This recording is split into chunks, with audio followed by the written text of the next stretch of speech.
Every fall, Mother Nature provides an enhancement for our garden. It's free and highly beneficial. That's right, I'm talking about leaves.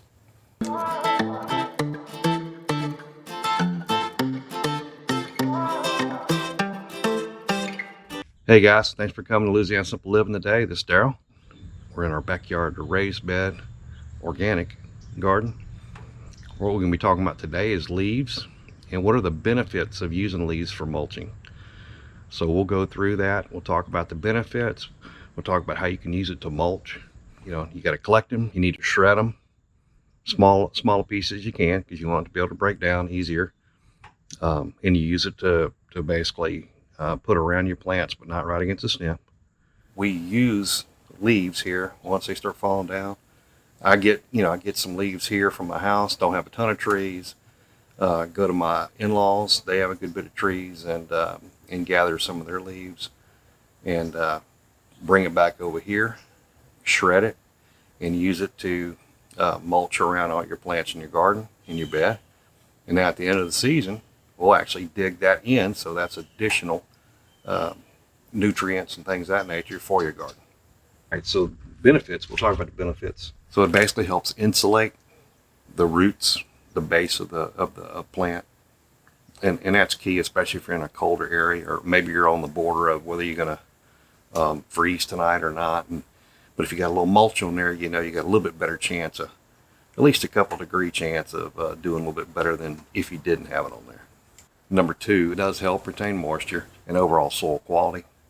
And again, according to the LSU Ag Center, it actually reduces the amount of moisture that evaporates by about around 33%. So it's a significant benefit for your raised beds. All right. Number three, it actually helps keep plants healthy.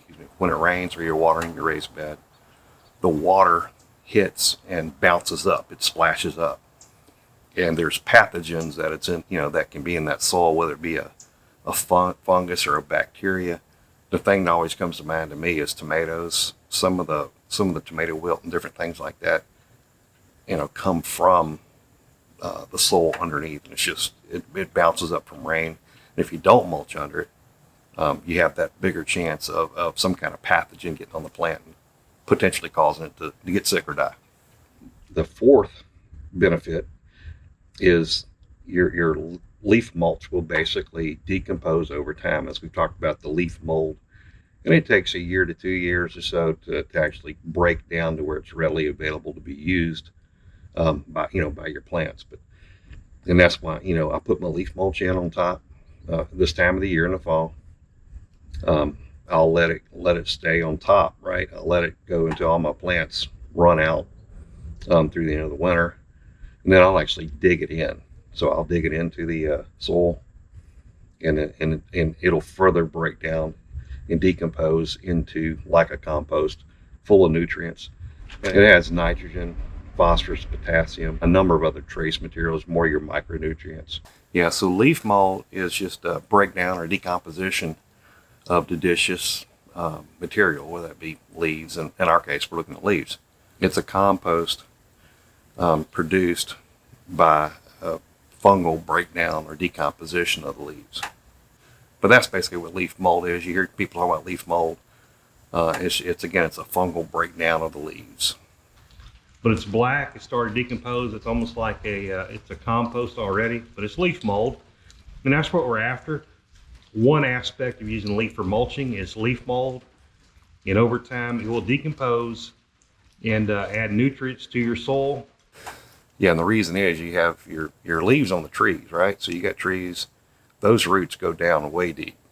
Okay, they're not like our plants, so they go down way deep to find all the trace minerals that they need for the trees to grow. And so what we're doing is by decomposing those leaves, they do have the trace minerals in them. So as it decomposes, it allows it to be accessed by our plants. So it's important to make sure it's another source, free source, I might say, a free source of good trace minerals or micronutrients. And number 5, one of my favorites, is why I actually moved to a raised bed garden from traditional rows. But when you mulch, well, let me back up. So if you got a raised bed garden, Okay, we're starting out in my raised bed gardens. We start out with a good mix, right? So or if you've seen any of my videos, you know I talk about the Mel Bartholomew square foot gardening soil mix, blend of compost, vermiculite or perlite, and Sphagnum peat moss, and along with that some azimuth rock dust. But I use that to start my beds, so I know there's not a whole bunch of grass seeds or weed seeds or anything in that. But look, you will get weeds coming up in your raised beds. A bird may drop, from a bird dropping, may have seeds he ate. Wind blows things in. I mean, so you're going to have weeds that come up. And the key thing with raised bed gardening is you're able to pick them up and take them out because the roots haven't had a chance to grow. So they pretty much have started at the top, right? But you can avoid even having to do that work if you mulch correctly with your leaf mulching, because it actually blocks out the sunlight. Blocks out the sunlight so it can't germinate.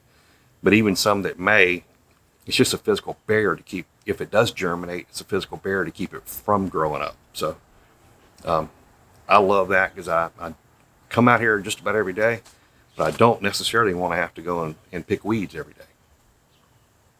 All right, number 6, it attracts beneficial bugs, basically. Yeah, the main benefit is the earthworms.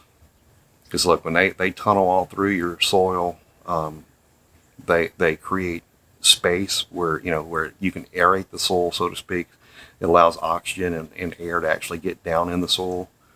And then the castings they put off, the worm castings, it's just kind of like an instant manure, or it's like an instant compost. They add directly to the soil, being a benefit. They're constantly in their soil digging around. They're constantly in their soil putting out the worm castings. And that just is another thing that will help our soil. And the last benefit, number 7, it basically invites in, and we've talked about leaf mold and what it is, but it's a fungal breakdown of the leaves. Invites in leaf mold, which plays a huge part in plant nutrition, soil chemistry, and soil biology.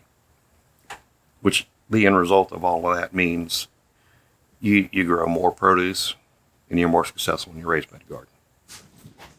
All right, so what I got, guys, is I had a bag or two of some leaves basically that I just left in a bag.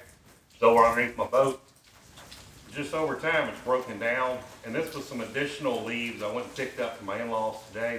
Went and got some. It's got a little bit more straw than I like, pine straw, but that's okay.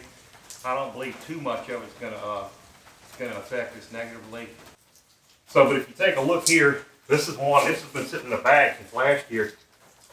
You can still see some leaf structure, but I mean, it's like black gold. It's like compost. I mean, it's everything it says. It's good stuff for your soil. And to understand it, you could, these aren't huge leaves. Most of these are pretty small. What I need to do is go ahead and shred it up. And this is just a Black & Decker blower, but it also is a leaf shredder. So I'm gonna go ahead and crank it up. It'll be a little loud, and I'll go ahead and show you what we're gonna do.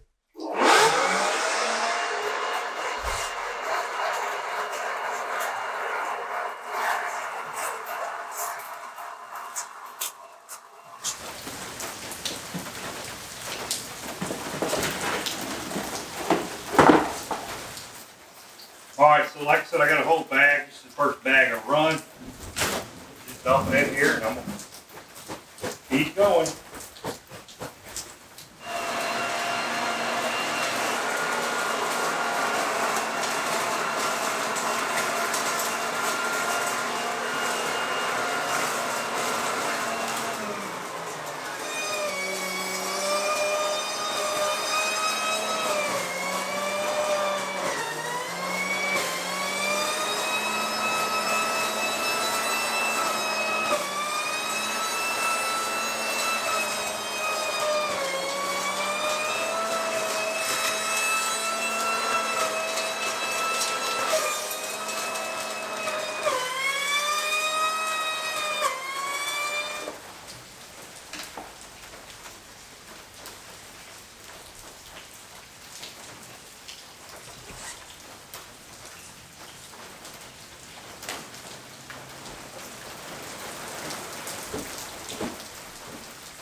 thing about this, it takes a little bit of work, but it's free.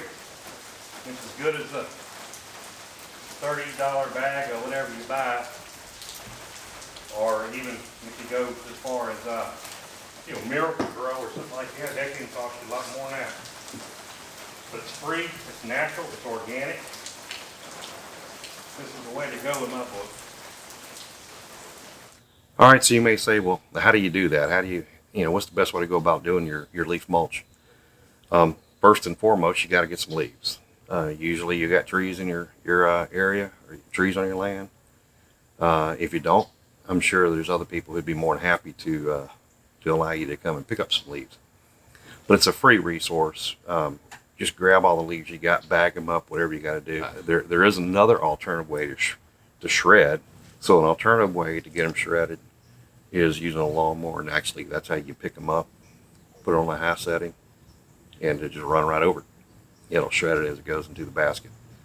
Another method I haven't ever tried, but you can use like a big plastic trash can, put leaves in it, and get your weed eater and just lower it in there, and it'll chop it up to some extent. So you want to put a couple inches of the leaf mulch, but you don't want to go right up against the trunk. So as long as you kind of stay away from right up against the trunk, you'll be in good shape, and it'll give you all those benefits I'm talking about. Again, you want to mulch around the plants, but not against the trunk. And at the end of the season, when I pull, like the end of the fall season, when I pull all my plants up, I will go ahead and use my pitchfork and dig those leaves into the soil. They will decompose, if we talk about over time. And again, I apply mulch every season. I absolutely do that every fall. All right, so this is that leaf mulch that I shredded last night or yesterday evening when it was raining. You can tell some of this is already decomposed pretty well, as you can tell, and it shreds this stuff up pretty good when I put it through the leaf shredder. All right, so this is the raised bed. I'm gonna go ahead and use this leaf mulch to go ahead and mulch the surface of the bed. This is the garlic I planted. Well, it's been 3 or 4 weeks ago in a video. You could take a look at the video in my playlist, and you can take a look at that video if you're interested in planting garlic. This will actually go all through the fall, winter, and then next spring or summer when it's ripe, we'll harvest it. But all we got to do basically. The one other important point is if you got a drip hose or whatever the case may be, like I got here, you want to go ahead and set that in, and then you want to cover it up, right?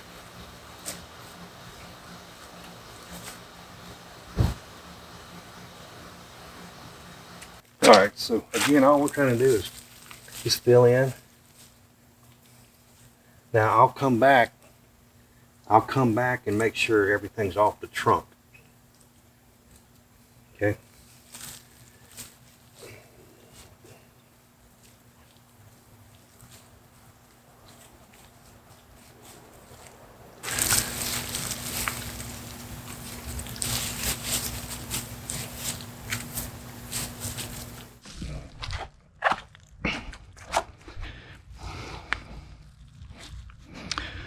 All right, let's just keep going. We may have enough, I don't know, to finish the whole bed. I think so.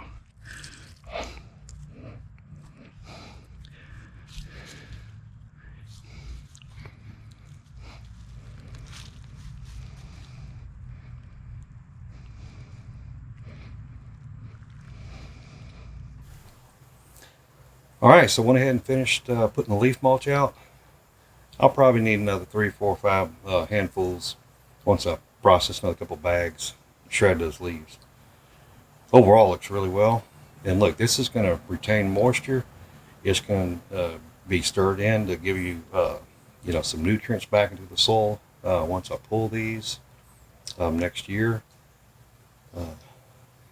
So it's just lots and lots of benefits of mulching your raised beds. Hey guys, thanks for coming to Louisiana Simple Living again today. We covered leaf mulch, all the benefits. I of leaf mulch and leaf mold, and actually put some in my garden. I got a whole bunch more bags of leaves I got to do. I got to shred so I can do some more of the beds. But just want to kind of cover that with you today. Hey, if you're new to the channel, please feel free to subscribe, like the video, and ring the notification bell.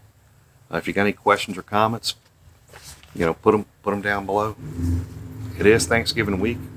Just want to remind everybody to appreciate all the good things that we have going on our life.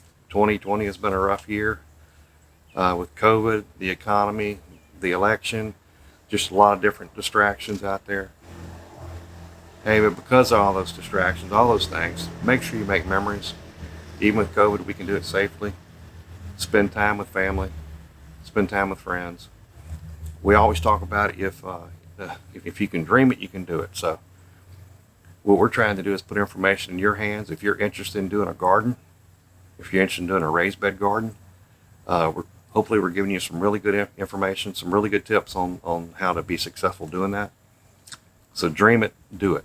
And that's the bottom line. We just got to take the risk sometimes to do some things where we maybe don't know everything, we're not an expert on. So a lot of people tend to not do things because they are not 100% sure. Hey, jump out and take that risk a little bit and go ahead and do it. And appreciate you coming to check out the channel again today. Please subscribe, and we will see you on the next video.